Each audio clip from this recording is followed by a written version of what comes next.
নমস্কার, আপনারা দেখছেন ভয়েস অফ বাঁকুড়া। বাঁকুড়ার সব খবর, সঠিক খবর সবার আগে। খিস্তি মারলেন কেন আপনি? বেশ করেছি। আপনি বেশ করেছি। খিস্তি মারলেন কেন? বেশ করেছি। খিস্তি মারলেন? বেশ করেছি। ছোট জুতো দিয়ে মেয়েদের আমি মারি, দেখবা? প্রকাশ্য রাস্তায় এক তরুণীকে উদ্দেশ্য করে অশালীন মন্তব্য, অকথ্য ভাষায় গালিগালাজ, এমনকি ধর্ষণের হুমকি। আর সেই অভিযোগে মাত্র 6 ঘন্টার মধ্যে গ্রেপ্তার এক সরকারি কর্মী। ঘটনায় উত্তাল সোশ্যাল মিডিয়া, ক্ষোভে ফুঁসছে সাধারণ মানুষ। অভিযুক্ত অনুপ বিশ্বাস ওরফে গোবিন্দ, বয়স 48 বছর, বাড়ি গোবরডাঙ্গা থানায় সরকারপাড়া এলাকায়। জানা যাচ্ছে তিনি হাওড়া লেবার কমিশনার দপ্তরে ইন্সপেক্টর পদে কর্মরত।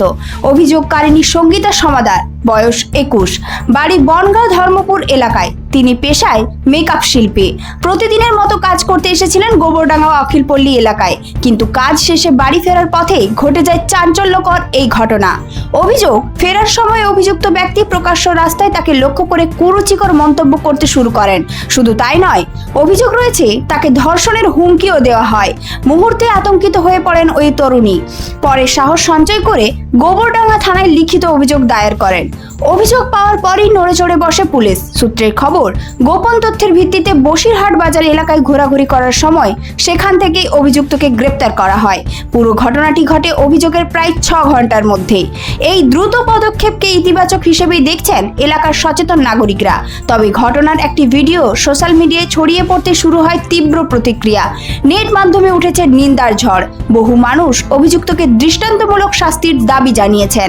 প্রশ্ন উঠছে, প্রকাশ্য রাস্তায় একজন মহিলার নিরাপত্তা কতটা সুরক্ষিত? একজন সরকারি কর্মীর বিরুদ্ধে এমন অভিযোগ আরও উদ্বেগ বাড়াচ্ছে সাধারণ মানুষের মনে। পুলিশ জানিয়েছে ধৃতকে আদালতে তোলা হবে এবং আইনি অনুযায়ী পরবর্তী পদক্ষেপ নেওয়া হবে। এই ধরনের গুরুত্বপূর্ণ খবর সবার আগে পেতে আমাদের চ্যানেলটি সাবস্ক্রাইব করুন আর ভিডিওটি শেয়ার করতে ভুলবেন না। আপনার মতামত কমেন্টে জানান আর লাইক শেয়ার করে ভয়েস অফ বাঁকুড়ার পাশে থাকুন।